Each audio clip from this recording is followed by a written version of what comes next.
inna baina yadayhi saa alharaj. Kuelekea mwisho wa ulimwengu kuna kitu kinaitwa alharaj, ni kuuawa watu makundi kwa makundi. Nyote mashahidi, ukifungua television ulimwengu, ni mara chache kusikia habari ambayo yenye kufurahisha katika moyo. Utasikia watu fulani wameuawa, watu fulani alharaj, vifo vya watu waliokuwa wengi. Lakini haitoshi, wayaktulu rajul jarahu, itafikia mahala mtu ataamua kumuua jirani yake. Kwa nini? Ataona maisha yake tofauti na jirani yake. Kwa nini jirani yuko hivi? Kwa nini mimi na watu wangu tuko hivi? Kwa nini maisha ya jirani yako hivi? Ile kwa nini zama zinamdanganya.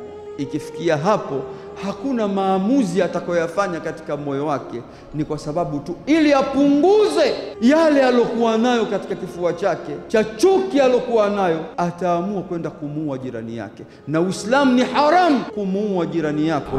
Haitoshi, wayaktulu rajul ibnu ammi, na mtu ataamua amuue mtoto wa ammi yake kwa chuki tu, hakuna dini tena, ili yeye apate ladha ya maisha yake. Wayaktul dha qarabatihi, ataamua kuwaua wale ambao wanaomzunguka katika jamaa zake, ambao pengine wangesimama kwenye jeneza lake, pengine wangemsaidia, pengine kadha. Zama zinawafanya watu mpaka inafikia mala wanakata mpaka ulimi.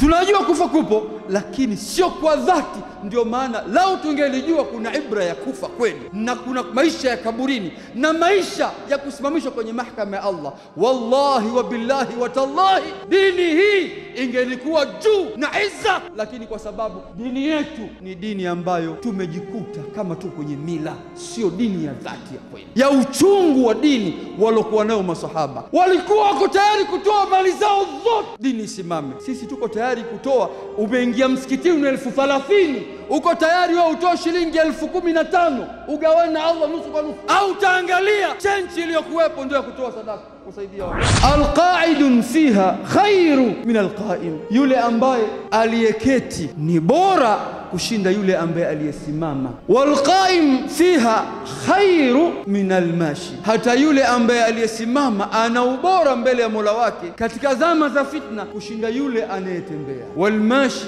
fiha khairu min as-sa'i, hata yule ambaye mwenye kutembea ni bora zama hizo kushinda hata yule ambaye mwenye kukimbia. Waman yushrif laha tastashrifu, zama hizo mbaya, zama za fitna, yule ambaye kila akiona fitna anataka aielekee aivae. Waman yushrif laha tastashrifu, itamvaa, itamuumiza, ataangamia.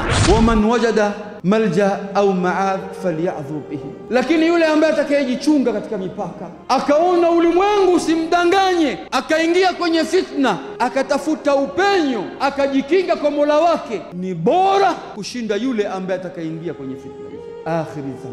Akhiri zaman, mwisho huko ndio huu wakati tulioishi mimi na wewe. Mahasin TV, pata kujua wema wa Uislamu.